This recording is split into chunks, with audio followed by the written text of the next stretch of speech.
अगर गड़बड़ सड़बड़ हुआ है तो निश्चित तौर पे हमारी सरकार संवेदनशील है।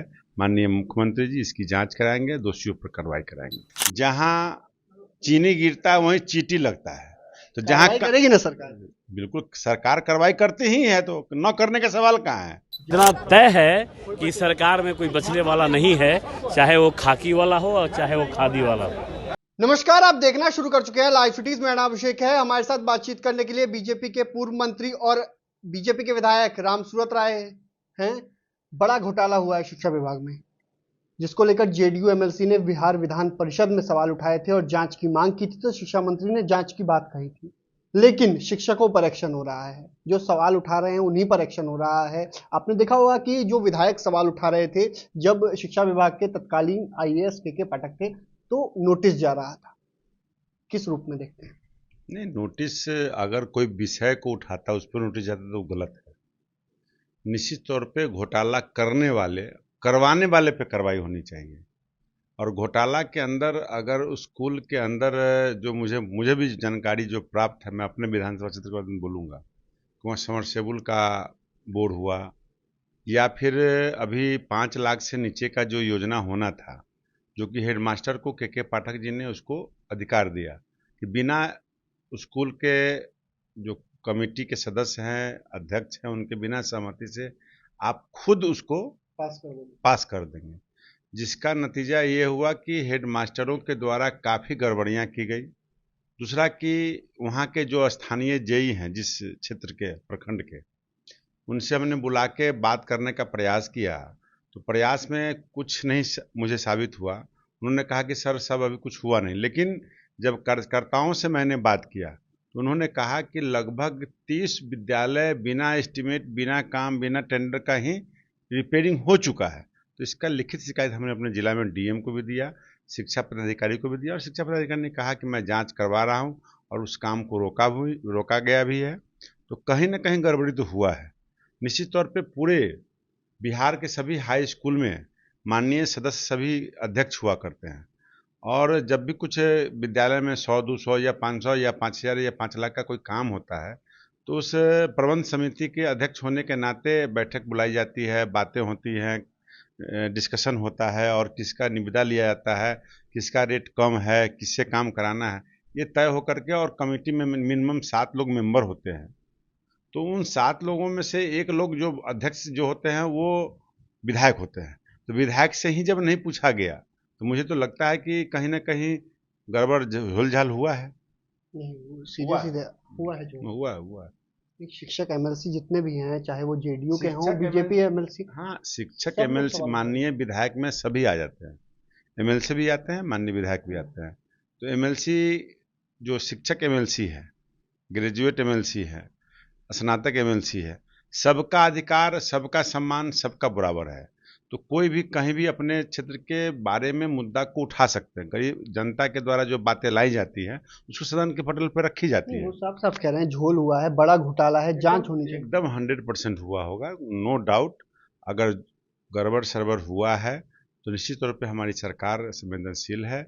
माननीय मुख्यमंत्री जी इसकी जांच कराएंगे, दोषियों पर कार्रवाई कराएंगे। लेकिन जो शिक्षक हैं, कई शिक्षकों को बर्खास्त कर दिया गया है विभाग के खिलाफ बोलने वाले। शिक्षक के बारे में मुझे जानकारी नहीं मिली है कि बर्खास्त किया गया है। अगर शिक्षक की संलिप्तता होगी, क्योंकि शिक्षक को आवाज उठाने को लेकर, विभाग के निर्देशों के खिलाफ बोलने को लेकर लेटर में लिखा हुआ है। नहीं, अगर उस ठेकेदारी से अलग होंगे, अगर उन्होंने आवाज उठाया तो वो एक तो उनको उठाने का उचित माध्यम होता है, डायरेक्ट अधिकारी। मीडिया के माध्यम से। हाँ, वही ये गलत सिस्टम हुआ। जैसे हम लोग को लोकतंत्र में, हम लोग जनता के जनप्रतिनिधि है, हम लोग आवाज उठाते हैं, लेकिन अधिकारी को मीडिया के सामने आकर के बोलने का अधिकार नहीं। वो अपने अधीनस्थ या अपने सीनियर या एक माध्यम चैनल जो होता है, उसके उपयुक्त माध्यम चैनल के माध्यम से उनको अपनी बातों को रखनी चाहिए, न कि खुलेआम बोलना चाहिए। अगर इस तरह की जो कानूनी प्रक्रिया के तहत जो बातें आती होंगी उसके ऊपर कार्रवाई हुई होगी। और ये भी हम तो साफ साफ कर रहे हैं कि हेड तो सवाल उठा सकता है ना। नहीं, हेड मास्टर, अब संगठन सवाल उठा सकता है, आज छुट्टी नहीं लिया हो, चला गया संगठन क्रिया करने, तो नहीं, कार्रवाई नहीं होगा।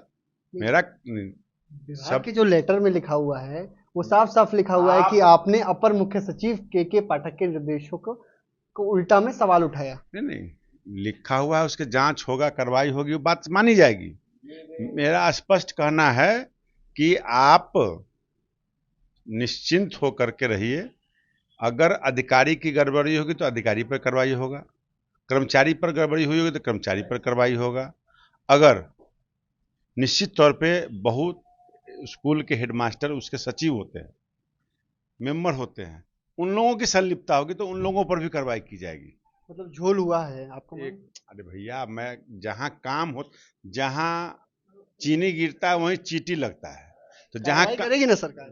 बिल्कुल सरकार कार्रवाई करती ही है, तो न करने का सवाल कहाँ है। जेल जाएंगे? अगर बिल्कुल जो दोषी पाएंगे होंगे वो जेल जाएंगे। तो आपने सुना कि पूर्व मंत्री रामसूरत राय ने सीधे सीधे कहा जेल जाएंगे। साथ ही साथ आप पहले मंत्री संतोष कुमार सिंह को सुनिए, वो क्या कुछ कह रहे हैं इस पूरे मामले पर। साफ साफ कह रहे हैं एनडीए की सरकार है, बिहार में कहीं भी घोटाला नहीं होने दिया जाएगा। अगर घोटाले हुआ है तो कोई नहीं बख्शा जाएगा, चाहे कितना बड़ा अधिकारी हो, जेल जाना पड़ेगा। क्या कुछ कह रहे हैं वो, पहले आप वो सुनिए। पदभार ग्रहण किया है, क्या उम्मीदें हैं, क्या लग रहा है आपको? क्या उम्मीदें हैं? 2025 में एनडीए की अपार बहुमत के साथ सरकार बनने वाली है। उम्मीद क्या है? 200 से ज्यादा सीट आएगा यार। 225 2025 में 225। शिक्षकों मांग कर रहे हैं, शिक्षक जो शिक्षा विभाग में घोटाला हुआ है उसको लेकर। ऐसा कुछ नहीं है। और ये सरकार सुशासन की सरकार है। माननीय मुख्यमंत्री आदरणीय नीतीश कुमार और माननीय उप मुख्यमंत्री सम्राट चौधरी की सरकार है। ये घोटालाबाज अगर कोई किया होगा, जांच होगी, पकड़ा जाएगा, जेल जाएगा, जो कानूनी कार्रवाई होगी। मुद्दा उठा था उस पर जांच चल रही है। कुछ आगे ऐसा जो होगा तो फिर हम लोग बताएंगे। लेकिन इतना तय है कि सरकार में कोई बचने वाला नहीं है, चाहे वो खाकी वाला हो और चाहे वो खादी वाला हो। तो आपने सुना कि क्या कुछ कहा है बीजेपी नेताओं ने शिक्षा विभाग में हुए घोटाले को लेकर, कथित घोटाले को लेकर साफ साफ कहा है कि कहीं ना कहीं झोल तो हुआ है। इनके विधानसभा क्षेत्रों में भी झोल हुआ है, समरसेबल में भी झोल हुआ है और डेस्क बेंच को लेकर भी कई तरह की खबरें आ रही हैं। ऐसे में सभी ने सवाल उठाए हैं और शिक्षा मंत्री ने बिहार विधान परिषद में साफ साफ कहा था कि जांच कराई जाएगी। और जैसे कि जानकारी मिली है कि पीएचडी विभाग के इंजीनियरों से समरसेबल को लेकर जांच कराई जा सकती है। तो बने रहिए लाइव सिटीज के साथ, हमारे यूट्यूब चैनल को सब्सक्राइब करिए, फेसबुक पेज को लाइक करिए। अगर गड़बड़ सड़बड़ हुआ है तो निश्चित तौर पे हमारी सरकार संवेदनशील है। माननीय मुख्यमंत्री जी इसकी जांच कराएंगे, दोषियों पर कार्रवाई कराएंगे। जहां चीनी गिरता है वहीं चींटी लगता है। तो जहां करेगी ना सरकार? बिल्कुल सरकार कार्रवाई करती ही है, तो न करने का सवाल कहाँ है। इतना तय है कि सरकार में कोई बचने वाला नहीं है, चाहे वो खाकी वाला हो और चाहे वो खादी वाला हो।